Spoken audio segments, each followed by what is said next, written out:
your tits. Dunkin' Donuts. What is up, guys? Happy Monday. I hope everyone survived Pride weekend. I shockingly did. My legs hurt so bad, but you know what? We're here. So this is a post-Pride, not weekend, Monday chat. Luckily, I am off today. I called out gay from work. I was like, sorry, I'm gay. No, we're off this week for the 4th of July.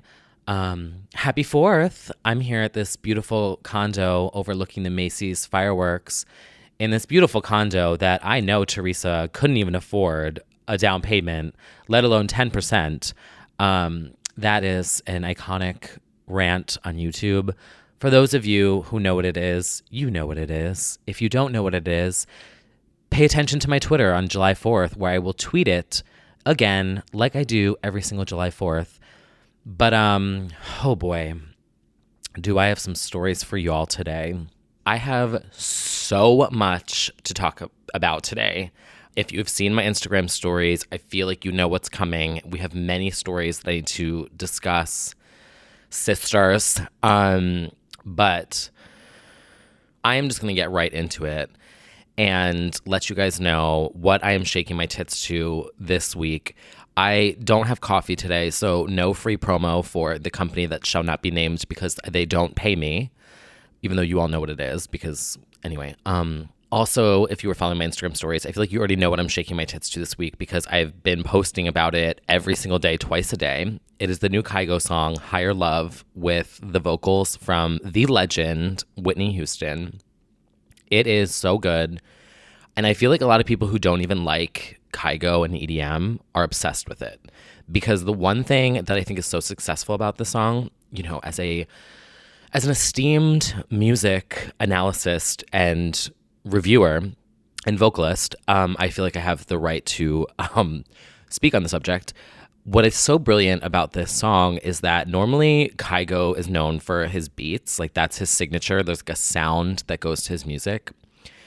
In this song, it's Whitney's vocals that are the forefront. I mean, fucking legend. There's no argument there. There's no discussion needs to be had. Like legend, icon, vocals.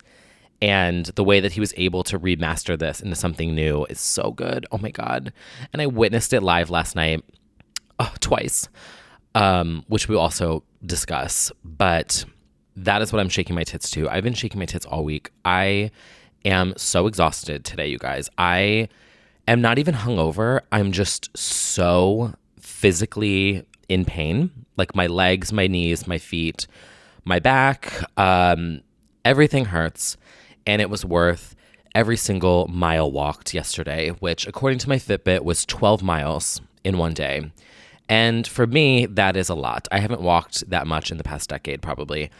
So I'm just going to get right into the stories that we need to discuss today, you guys.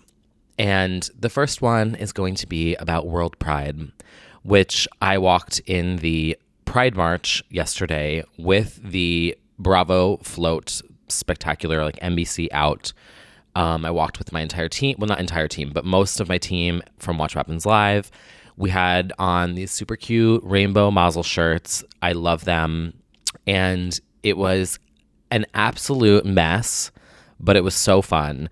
And if you guys saw, I'm plugging my Instagram stories again, which, by the way, I'm almost at 10K. So if you're not following me on Instagram, follow me. I want to get my swipe ups so that it's easier for me to share this. I got on the TV feed because it was aired on ABC 7 or whatever this year for the first time ever. And I made it onto the screen for like 3 seconds. And in that 3 seconds, I look absolutely miserable and confused. And I knew that was going to happen because I even turned to my coworker and I was like, watch, I get on the news. They zoom in on my face and I'm like, what is like, I look a mess. And of course that happened. Iconic. And basically, we were in the front holding the banner and we would walk and then there'd be a volunteer from the march and they'd be like, stop, like you need to wait for your group. And then someone would come up and be like, you guys need to be in front of the car, like in front of the float, because we were so far apart. We were like literally like a block away. And they're like, you guys need to be in front of the car. And we're like, okay. So we went back to the car And then they're like screaming at us to move. And then they're screaming at us to stop. And then one volunteer would be like, what are you doing? And I'm like, I don't know. So it was just a mess. So eventually I was just like, okay, bye. Like I like dropped the banner and went to the back. But it was just a mess. And in those split seconds, ABC News 7 caught me confused, looking around, being like, what the hell do I do? Literally, I honestly feel like in that moment, I'm saying to myself, what the fuck is going on in here on this day? But, you know, it was an experience, and I feel really cool about being a part of it. Something about it being 50 years since Stonewall, and it was World Pride, and it was just massive, and being able to be literally like 1 in 500 million people to be a part of it just felt cool. And especially since I've lived here for, oh my God, it'll be 13 years in August, maybe? Yeah, I think 13 years in August. And so it was really cool. And I remember the last time I walked in the parade was the year that Bianca Del Rio won Drag Race, and I was at Logo TV.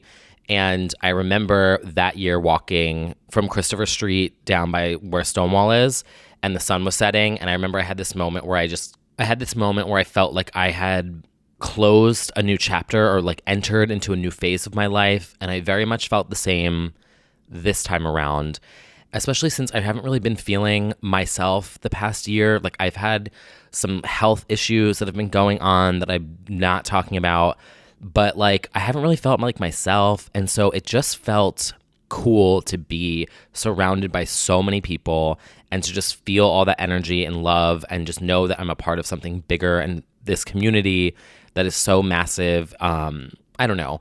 And like physically being in it is an experience, because like working in digital, you know, I'm exposed to just nonstop drama and bad news and like negativity. And so it was a nice break. And I tweeted something actually, and I said, you know, when I came out at 15, which is 16 years ago now, like, geez, I mean, it's been a long time, guys.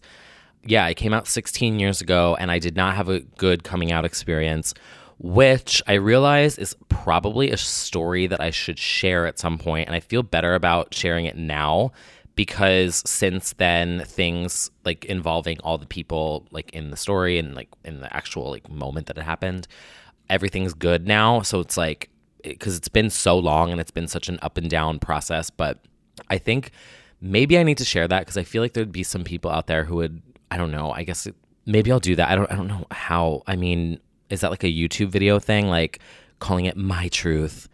Oh my God, I want to get to this story about all this. Anyway, it's at the end of the podcast, this episode, because it's, you know, fast forward there if you don't want to hear me talk about being gay, you homophobic bitch.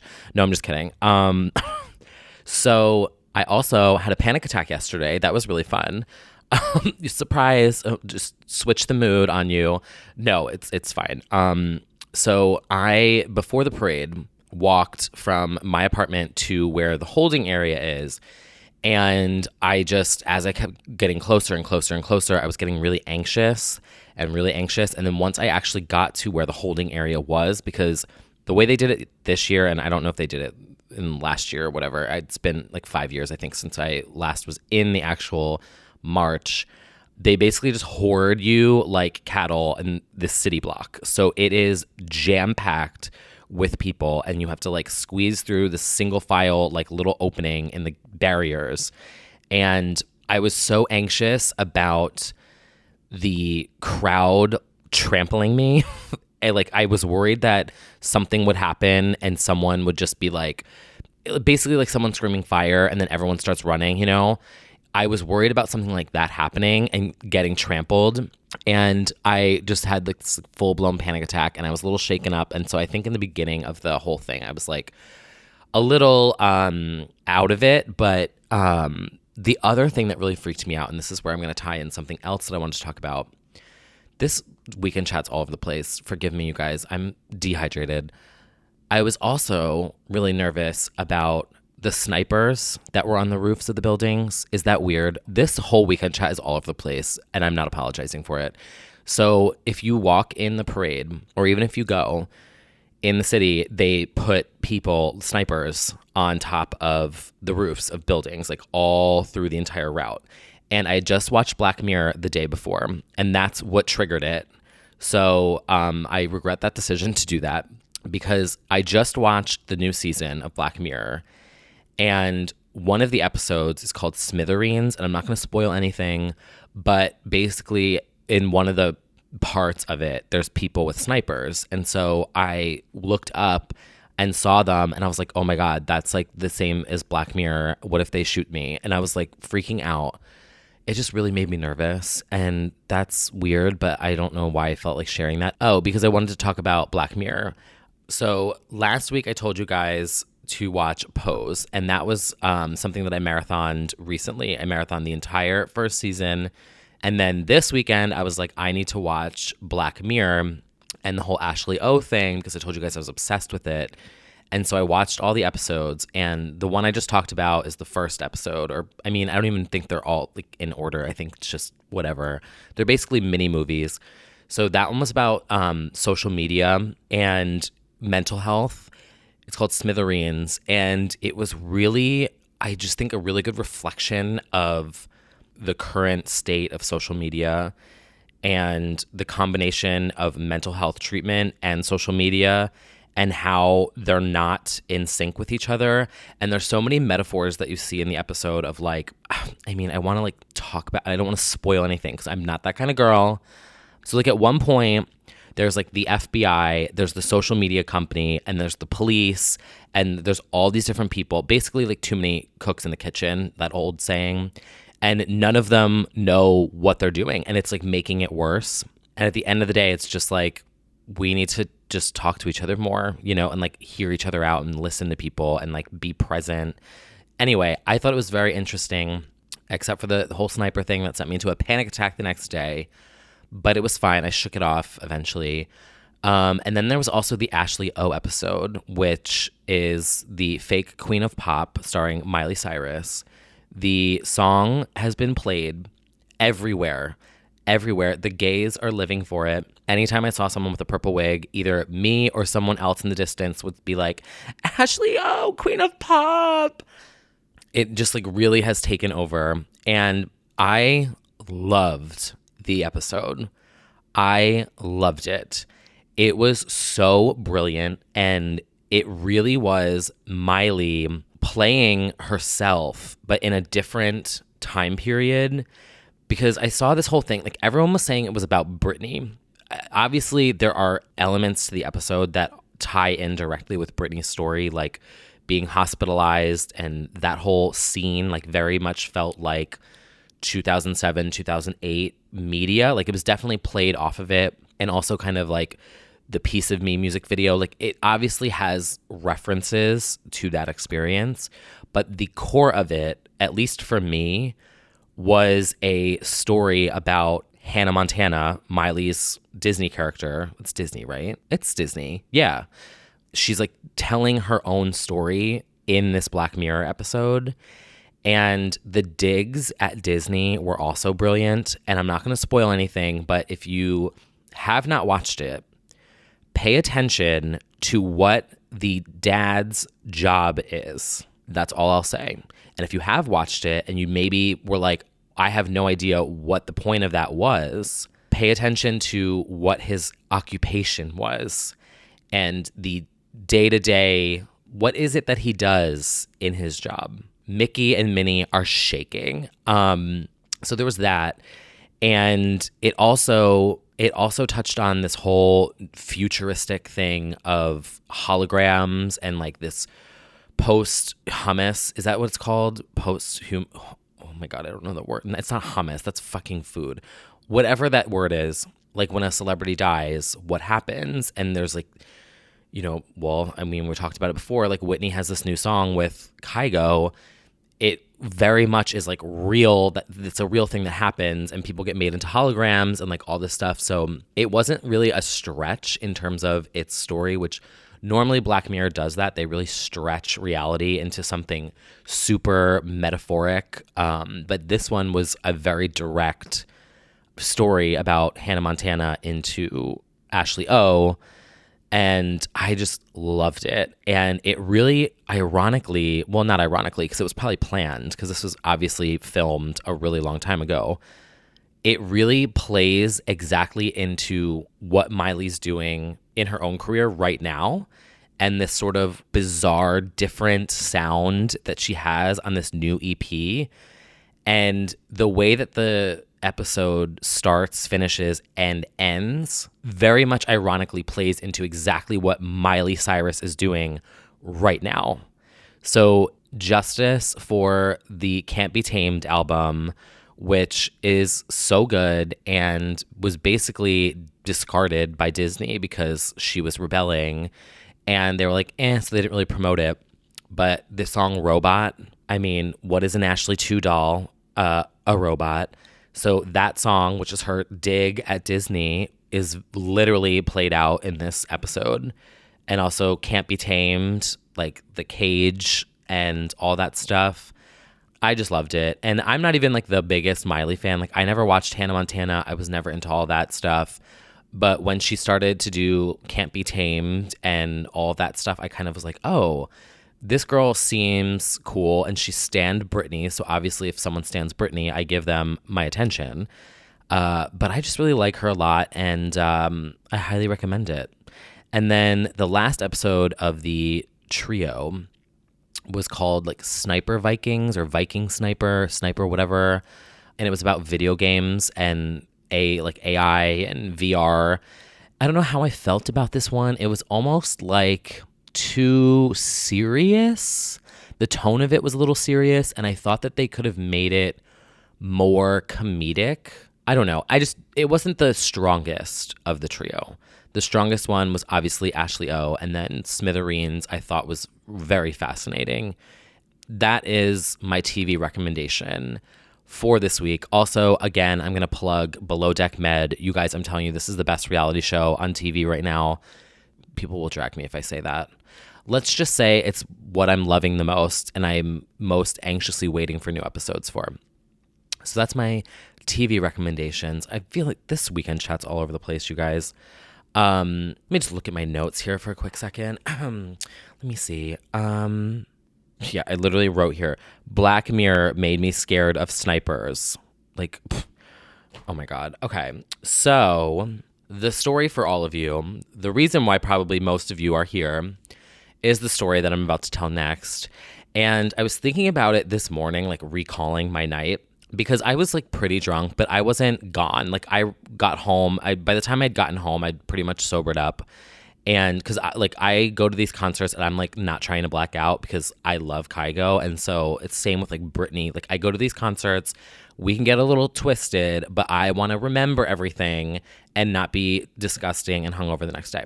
So this morning I woke up and I was like, did I really do that?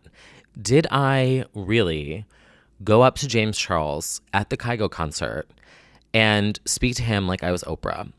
And the answer is yes. Now, I don't know if this is embarrassing. I'm going to tell you guys the full story. And then your job after is to tell me on a scale of 1 to 10, how embarrassing am I? Okay? Can we all do that? You can all tweet me or DM me a number from 1 to 10. 1 being the least embarrassing, 10 to being the most embarrassing. Because it's fine. It happened. And you know what? We can't take it back. So let me get into the story. So I go to Kygo last night, and it was at the Javits Center, and I've never seen a concert at the Javits Center, and it was actually very spacious, so it wasn't packed, and the bars were easy to get to. Like the experience overall, I will say 10 out of 10. I don't know if I'll ever go see a concert there. Like I don't know who plays at the Javits Center. I know that they have like the car show there. 10 out of 10 experience, not sponsored by whatever. Yeah, so Kygo, amazing set. This one specifically was basically a mix of a circuit party, which for the straights out there, Google it, and then straights, normal gays, girl, like totally mixed crowd. And I don't feel intimidated in that crowd. Like normally, if I go to a pop stars concert, you're there with rabid stans, and we all know how stans are. It is like a war zone in those general admissions. Like People are there and they are ready to kill you and fight you if you are in their way or you bump into them. Like, it's like literally Stan Wars in the pits of concerts. It can be very volatile and it's scary sometimes, especially when I was at the Christina concert. Some queen tried me and I was like, absolutely not happening. Don't come for me because I'm tall and you're short. Sorry, bitch. Anyway, so I'm shaking my tits and heard all of my favorite songs, Kids in Love, Permanent. He played Higher Love and I lost my fucking shit. Like, I literally almost, my phone, I realized like afterwards, thank God I had a pop socket on it, because when I was doing an Instagram story and then I like threw my hand up in the air and my phone just like held in between my fingers with my pop socket. I honestly thought I was gonna lose my phone because I was shaking my tits so hard. And then he played it again at the end. He like finished and he's like, actually, you guys, I think we need to play Higher Love one last time. And I was like, oh my God, my tits. Let me just put them back on real quick. Everything. But this is not a Kygo review. You guys don't care. You guys came for the drama, right? It's not drama.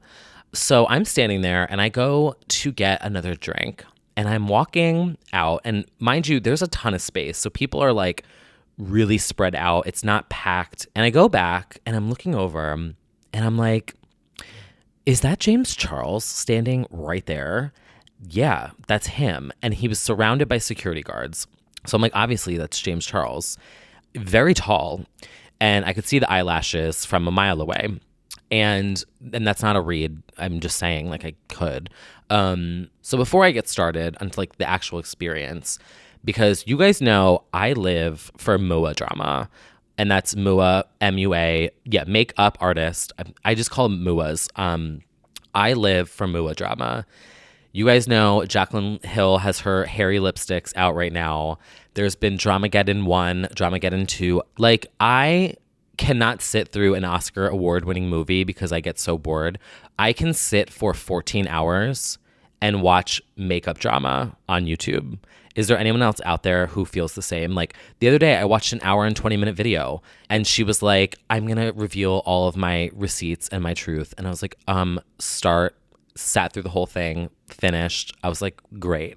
You know, I haven't seen a single Oscar-nominated film in years, but I could tell you everything about everything in the makeup community. Now, with that said, the reason why I think I love it so much is because it reminds me of pop culture like a decade ago when everything was just super messy and you would always see paparazzi clips of celebrities coming out. And you guys know those clips of Paris and Lindsay and Hilary Duff where Paris would come out and she'd be like saying shit about Lindsay Lohan.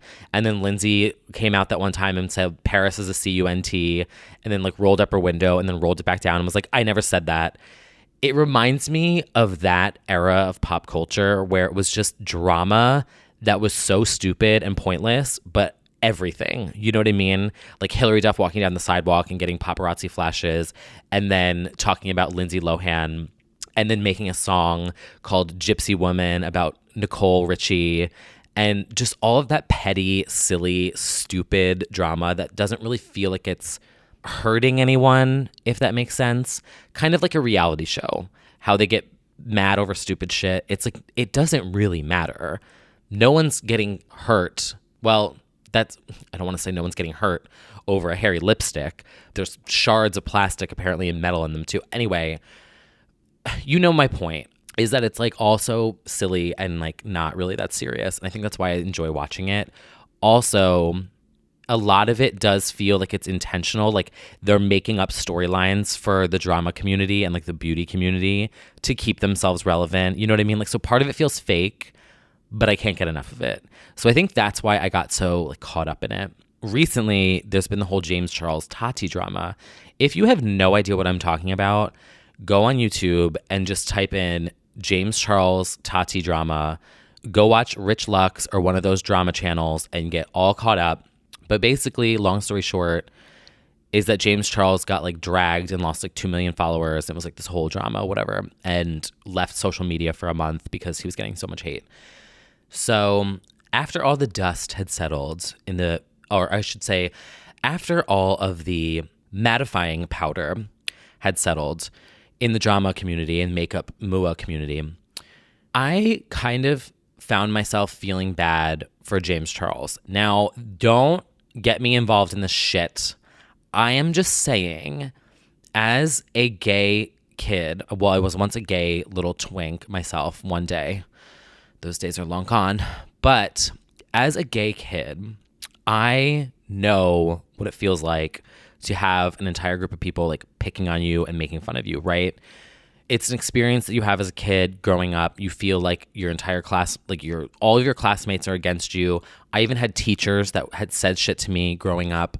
There was something about this like onslaught of everyone picking on him and him becoming this target that after a while just didn't sit right with me. There was something about it that just made me feel bad for the guy. And that's not me picking sides. It just was the situation at hand. Like this pile on just really felt weird. And I was like, this actually doesn't feel like it's made up. You know what I mean? I don't know. And maybe it came from going through something on a much, much smaller scale. I'm no James Charles, let's be real. 3 people recognized me at the Pride yesterday. So, I'm basically famous. So I had something recent happen with the whole Britney thing, like this pile on of all these fans, and people get nasty. Like I've talked about it on here. Like people go for the jugular because they're behind their keyboard. It's an anonymous account. They can say whatever they want. It's not going to have any actual real life repercussions. You know what I mean? Like if I went on my Twitter account, which is verified, which means that they have my information, that's me as a person. And if I went on the internet and I mocked someone's appearance, that's attached to me as a person and it's public. You know what I mean? Like these people can do whatever they want and say whatever they want. So after I kind of experienced that with the whole Britney thing, it kind of made me see this whole thing differently. And I don't know, I just felt bad for him. So anyway, back to the Kygo concert, the real story that you guys want. So I see him, I notice who it is. And he was by himself. Now, I don't know if he had friends with him and just in this exact moment in time, they were off in the bathroom or like whatever. I mean, I'm sure he was probably there with his friends, but I wasn't keeping tabs. Like once this incident happened, I went back and was shaking my tits and like I was not on James Charles drama alert. So in the moment that I saw him, he was standing there by himself and he was surrounded by 5 or 6 security guards. There was like one on each side of him, kind of in a formation, like a little U, kind of just wrapped around him. And there was something about it that just made me feel so bad for him because here I am dancing with all these strangers and like whatever and having a time of my life. And I look over and this kid is just standing there surrounded by security by himself. I don't know what it was that like made it, if anyone's in psychology or sociology, whatever, I don't know what it was. There was something about the visual of it that made me feel bad for him because it just didn't look like a fun thing. Like I was like, I feel like I don't know. I'm not famous, so I don't have this problem. But to be just stuck and you're surrounded by security and you can't relate. But it just looked like I just felt bad. So I guess the one good thing is that he learned from his little sugar Care Bear, whatever that thing is, what it's called, Hair Bear Care, whatever those little gummy bears that like are supposed to give you fucking melatonin or whatever. I don't know. Whatever the incident was where he like didn't have security, he learned his lesson. He got security. So I go around because I'm going to the bar. I go to my friend. I'm like, oh my God, that's James Charles. I'm going to go talk to him. And he's like, who? And I'm like, James Charles. I was like, I'm going to go talk to him. Can you get me a beer? So I send my friend over and oh my God, this is so embarrassing. So I don't know why I thought to do this in this moment. I honestly have no idea. So I go over and I'm the kind of person where like celebrities and famous people to me are just humans at this point. Like I don't freak out and like fangirl and like sometimes I get nervous and intimidated. That's like Mariah, bitch, when she clocked me for trying to take a picture on her wrong side, I could have fainted, but it was so fucking iconic. like with legends and people that I really admire, I get extremely nervous, but I'll be quiet. Like I won't scream and fangirl and whatever because they're just people and I don't want to bother them, you know, especially if they're out and about and they're just trying to live their day and have their moment. You know what I mean? So I go around and I'm behind their little circle and I tap the security guard on the shoulder and I was like, oh, I was like, is James fine with fans saying hi? And he's like, yeah, he's like, he would like that. So he taps James on the shoulder and James turns around and oh my God, this is so embarrassing. So I don't know why, I really don't know why I felt the need to do this, but I lean in because it's obviously like blaring an EDM song in the background. And I lean in and I just say to him, and this is me paraphrasing because there's only like certain things that I like remember word for word that I said. So I'm just going to give you guys the gist of it. But there are certain things that I, for a fact, remember saying. So he leans in and the first thing I say is, I know that you've been getting a ton of shit on the internet recently, but I just want you to know that there are so many people out there who look up to you and are inspired by you. And it may feel like they're the silent majority in this moment, but they are out there.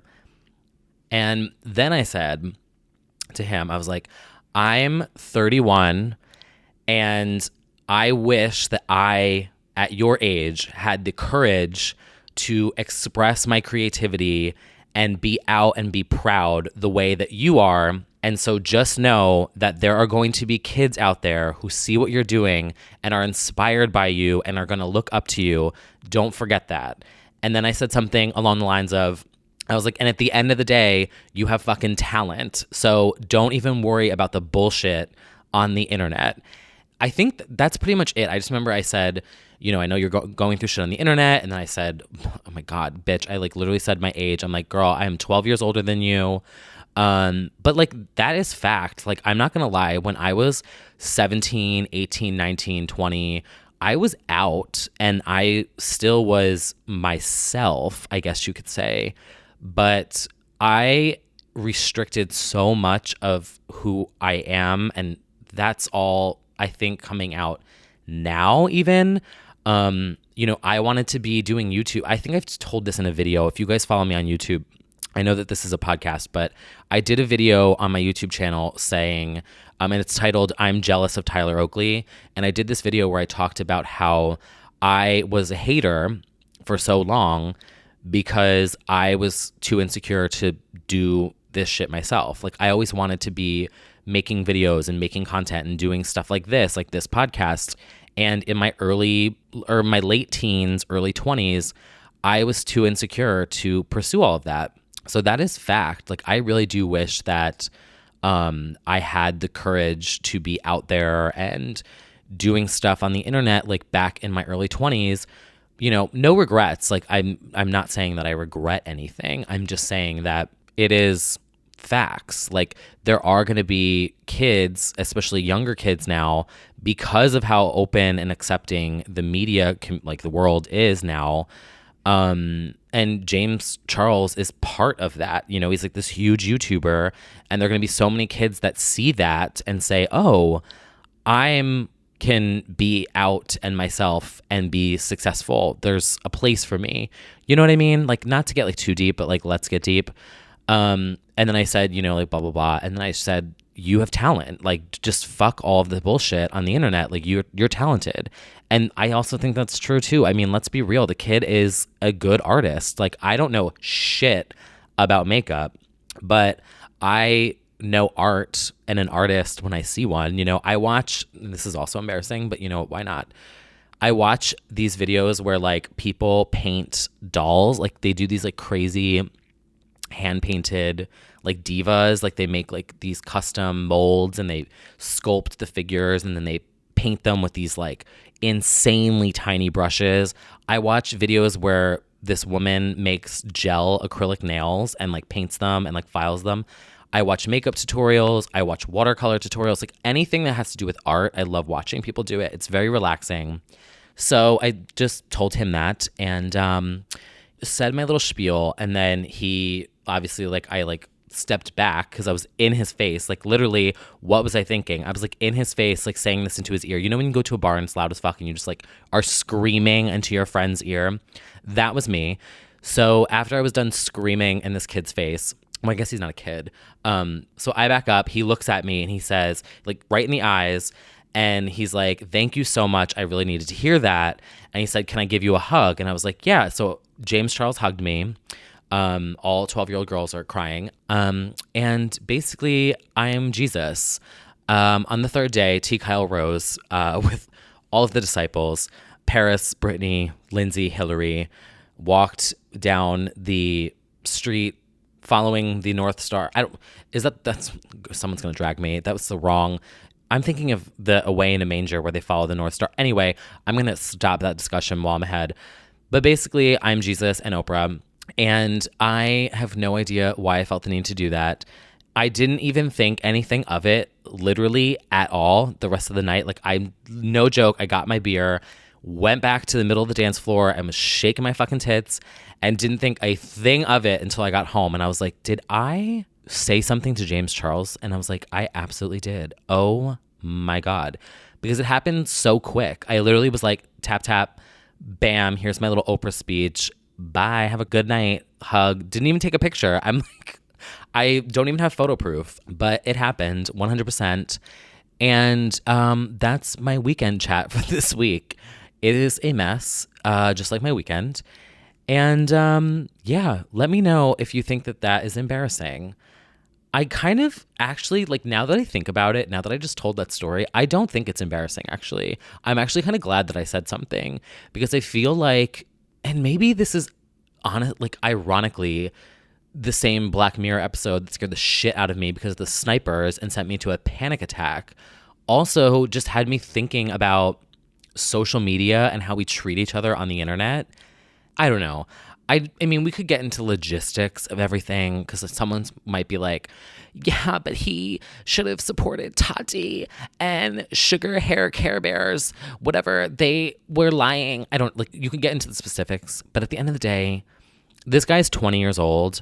And if I was on the internet at 20 years old, I was a fucking mess. So I just don't think it's productive to be an asshole. And I just kind of feel like the cancel culture has just gone way too far.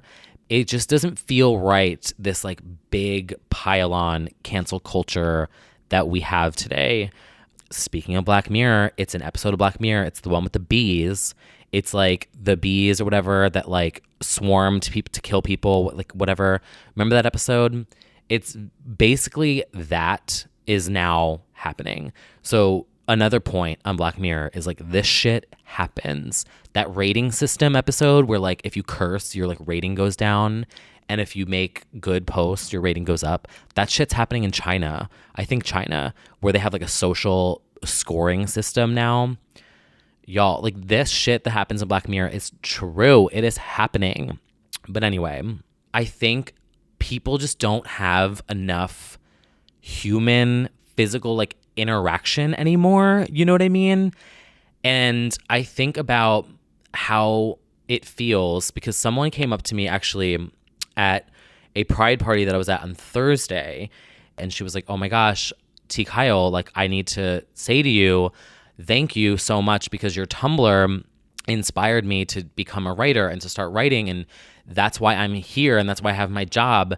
And she was like, "I followed you since day one and I found you so inspiring and it made me want to be on Tumblr, and I started writing." And it just was so cool to actually have a face-to-face interaction with someone who on the internet you played like a part in their life. You know what I mean?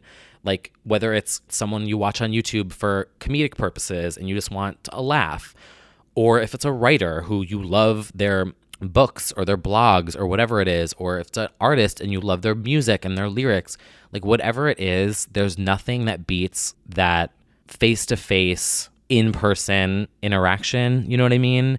Because we're all just so caught up in the bullshit of the internet, and everyone just thinks that the internet is reality, and it's so not. Instagram is not real. Twitter is not real life. There's such a bigger world out there. I don't know. maybe that was something that he needed to hear in that moment. And it took my drunk, messy ass to say it.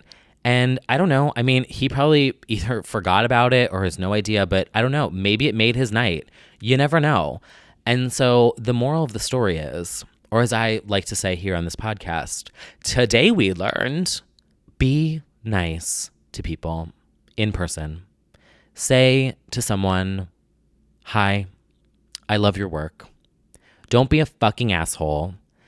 And fuck all the haters who hide behind anonymous accounts on the internet. They are irrelevant because they're just projecting their own insecurities onto you, and you don't deserve that. And that's fact. That is 100% true, because I used to be that bitch that was a hater. And I talked about that in that one video. I used to be like, Tyler Oakley, he thinks he's so funny, but like secretly watching every single video, you know what I mean? But like when people would talk about him, I'd be like, yeah, he thinks he's funny. He's not. But like I would laugh at his videos. You know what I'm saying? Like I was that bitch. So I know that bitch when I see that bitch. And then I met Tyler Oakley, and he was an absolute fucking sweetheart and so engaging and one of the most personable people I've ever met from the internet. I discuss all of that in that video. But yeah, that's what we learned today. And that is all for this weekend chat. I feel like I fully encapsulated this story. Holy shit, I've been recording for a very long time. Well, if you are still here, like I said, please leave me a DM or a tweet with a number from 1 to 10, 1 being the least embarrassing, 10 being the most embarrassing. And if you don't think it was embarrassing at all, just send me hearts or something. And maybe I'll write a book. All right, I feel like I should wrap this up because I need to get this online so you can all stop DMing me, because I told you I was going to tell you the story and it's coming. So that is all for this weekend chat. Thank you guys for listening. If you are not subscribed, you can subscribe on Apple Podcasts or Spotify. And if you are not following me on Instagram, follow me t.kyle. I am so close to getting 10K. And the second I get 10K, it's over for you hoes, because I'm going to keep promoting my podcast on here. And then what else? I mean, I literally have nothing else to swipe up to. It's just that. And then I'm also going to keep making Instagram stories of people dancing to Higher Love by Kygo. And I'm going to keep doing it until you all buy it on iTunes and stream it. And it goes #1, which it might over the weekend. Well, in the next few days, because the weekend's over. But whatever. Okay. Time for me to go get some water and get this online. Thank you guys so much for listening and for joining in on my weekend chats. And I will see you guys next week with, I don't know what the hell I'm going to talk about next week, because I have nothing planned, but we'll see where the week goes. Have a good one, and I will see you guys soon. Bye.